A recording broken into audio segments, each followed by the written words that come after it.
Autrefois, aux temps immémoriaux où les dents n'avaient pas encore de poules, mais les poules des dents, vivait paisible dans un village peuplé d'animaux un vieux caméléon dénommé Zigbogbi-Fuegbe.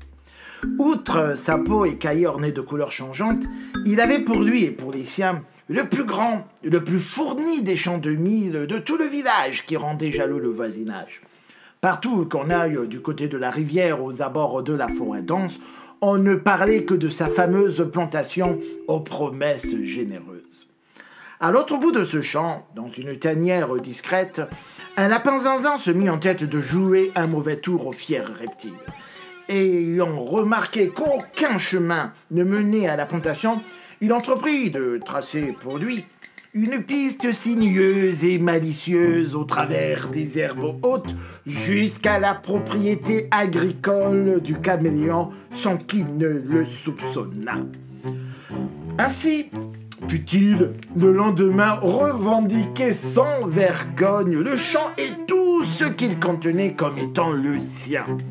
Zigbogbi-Fuegbe, le caméléon eut beau contester, revendiquer à tue-tête, se plaindre à en perdre haleine que ce champ était à lui, mais le vilain lapin n'en démordra pas. Ce qui devait arriver arriva. Le caméléon, bouillonnant de colère, changea de couleur de vert à rouge vif. Il faillit en arriver aux mains quand le lapin, convaincu d'être dans son bon mauvais droit, me proposa d'aller voir l'antilope philosophe, vous savez, celle qui sait tout mais ne peut rien, pour qu'elle tire au clair cette affaire. Ce qui fut fait. Chacun, à son tour, donna sa version de la vérité. D'abord le caméléon.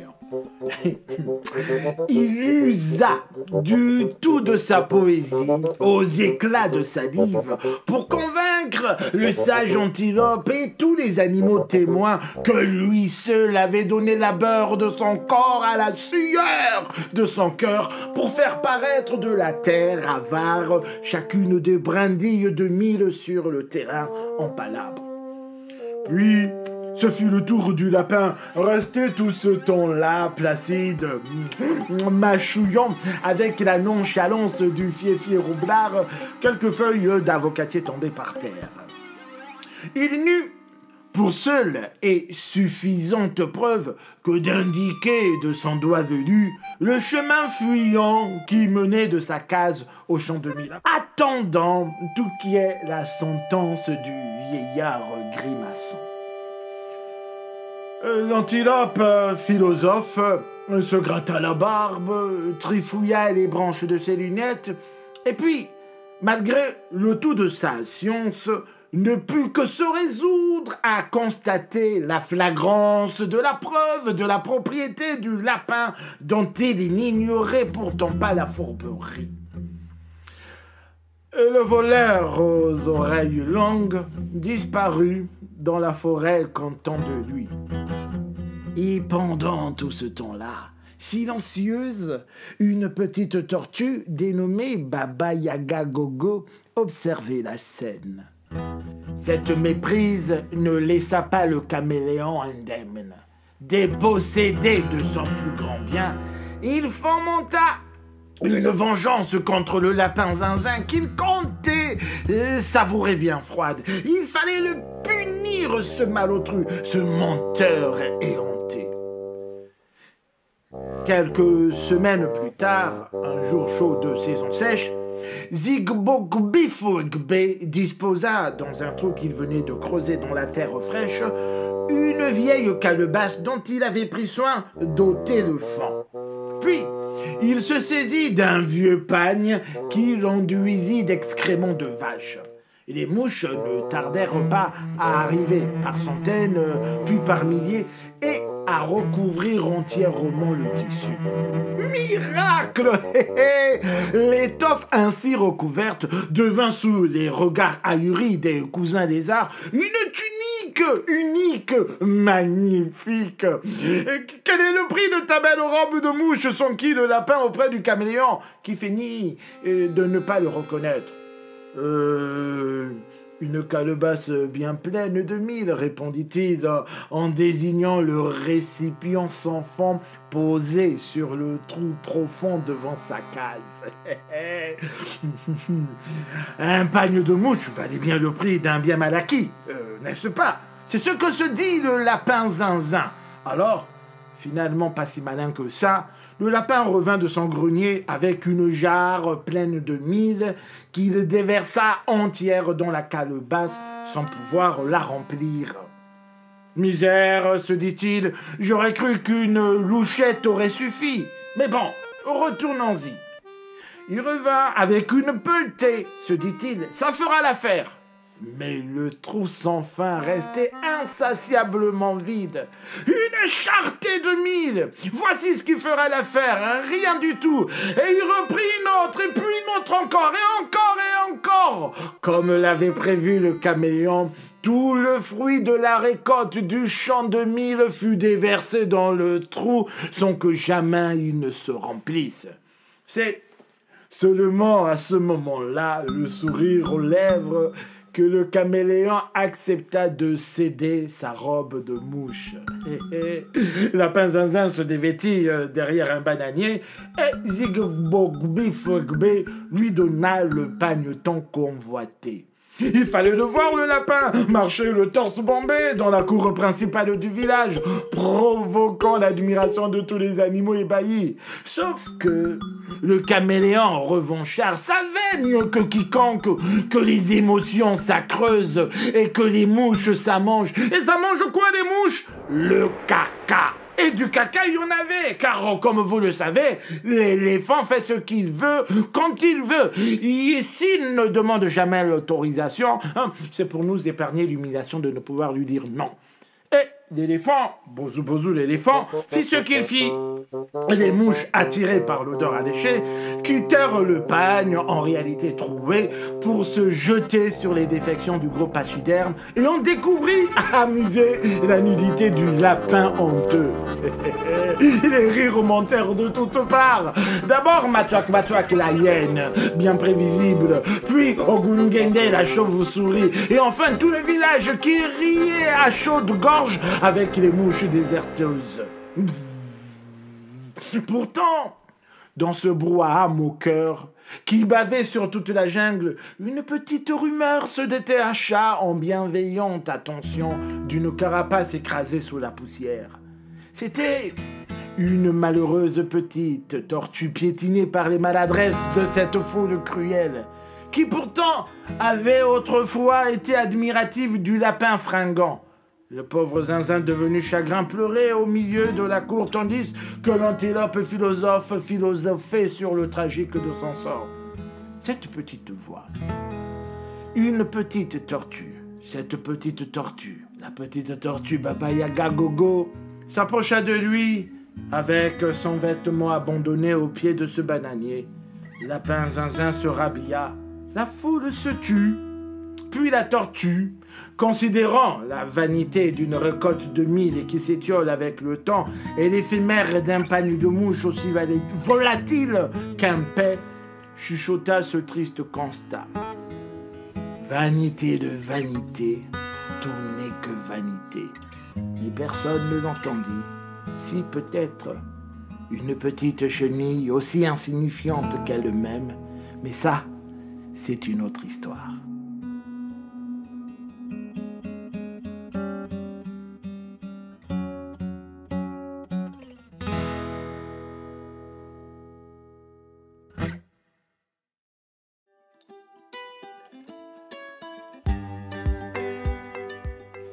Bonjour, c'est Corinne pour le Coco Test. Alors, question 1. Qui a volé le champ dans l'histoire? 1. Un caméléon. 2. Une antilope. Ou 3. Un lapin. C'était la réponse 3. Question 2. Que décide de faire le caméléon? 1. De manger le lapin pour récupérer son champ. 2. De fabriquer un pagne trop joli pour l'échanger contre son champ. Ou 3. De mettre un pagne trop joli pour partir en vacances. C'était la réponse 2. Question 3. De quoi est fabriqué le pagne? 1. De superglue et de diamants. 2. De mouches et de caca. Ou 3. De plâtre et de verre. C'était la réponse 2. Question 4. Le lapin se promène partout avec son pagne jusqu'au moment où 1. Il le revend au caméléon contre son champ. 2. Il l'enlève pour ne pas le salir. Ou 3. Les mouches s'en vont et il se retrouve tout nu. C'était la réponse 3. Et dernière question. Que dit la tortue en silence? 1. N'est pas or tout ce qui brille. 2. Qui aime bien châtie bien. Ou 3. Vanité, tout n'est que vanité. C'était la réponse 3. Bon les copains, moi je vous vois bientôt. Faites bien l'activité avec Mimi.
Toi et nul autre que toi ne sera ce que toi tu seras.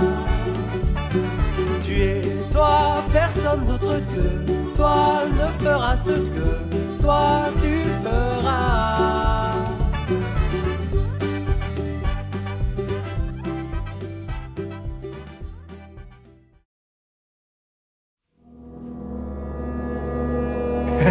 Bonjour à tous. Je sais pas si vous avez remarqué, mais les noms des animaux des fables de Chick Polite sont toujours très difficiles à prononcer. Alors aujourd'hui, je vais vous apprendre à prononcer le nom de Zigbogbi Fwekbe, le caméléon. Première étape, l'échauffement. On fait exactement comme moi, on part de là, tout en bas, et on va monter tout en haut. Ok, donc on démarre. Très bien. Même si je vois que certains parents ne font pas tout à fait les exercices demandés. Ben, deuxième étape, on va partir du milieu et on va étirer comme ça.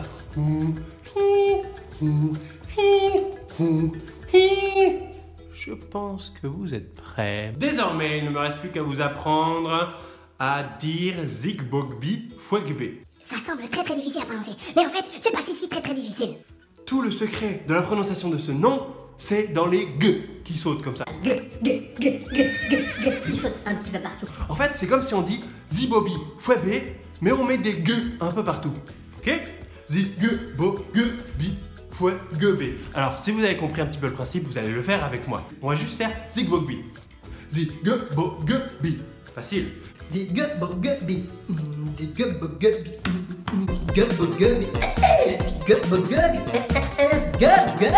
Et ensuite, on rajoute Fwekbe. Tous ensemble, 3, 4. Zig gub gubby, fuck me, zig gub gubby, fuck me, zig gub gubby, fuck me, zig gub gubby, fuck me, zig bugby, fuck me, zig bugby, fuck me, zig bugby, fuck me. À bientôt les amis pour la prononciation d'un nouvel animal.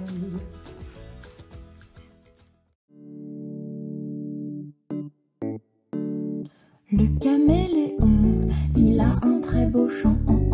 Le lapin zinzin, il va le lui voler. Le caméléon est très intelligent. Il est prêt à tout pour le récupérer. Il fabrique un pagne de mouches si joli que le lapin fait mouche. Il lui propose d'échanger son vêtement contre le chant, c'est un bon arrangement. Le caméléon s'est bien moqué de lui. Les mouches ont eu faim et sont partis du pagne. Le lapin zinzin, tout nu et sans abri, bien gêné, c'est sûr que son adversaire gagne.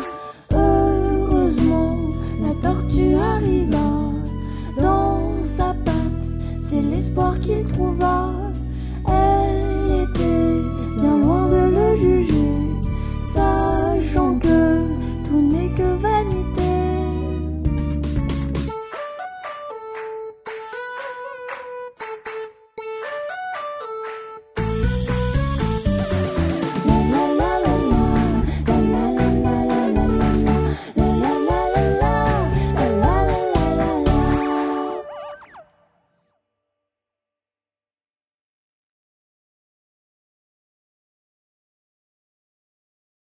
Le clinquant, le fringant, le sonnant et trébuchant d'un pagne de mouche dans la tourmente d'une crise sanitaire ne sont plus d'aucune valeur. Nos vies aujourd'hui dépendent d'un masque, d'un banal bout de tissu terne, quand des étoffes de velours et de soie dispendieux de grands couturiers tapissent les placards de l'oubli sans plus les mêmes considérations des humains zinzins. Et que dire des infirmières autrefois honnies au regard de leur valeur sociale comparées aux envieux cadres dynamiques? Ce sont elles pourtant nos tortues protectrices d'aujourd'hui. Hier, elles piétinées par les prétentions d'un système aux côtés des éboueurs, des caissières et de tous ceux qui sous la poussière des uns couvrent sans gloriole la nudité de nos suffisances aujourd'hui. À la fin de tout ça, on reprendra notre course folle en quête de mouches pour parer nos égos de faux semblants. Déconfinés, décomplexés, on remplira de nouveau nos vides de possession qui nous donnent l'impression d'exister. Et cela durera jusqu'à la prochaine fois que sonnera le glas d'un autre corona qui nous rappellera que tout ceci n'est que vanité des vanités.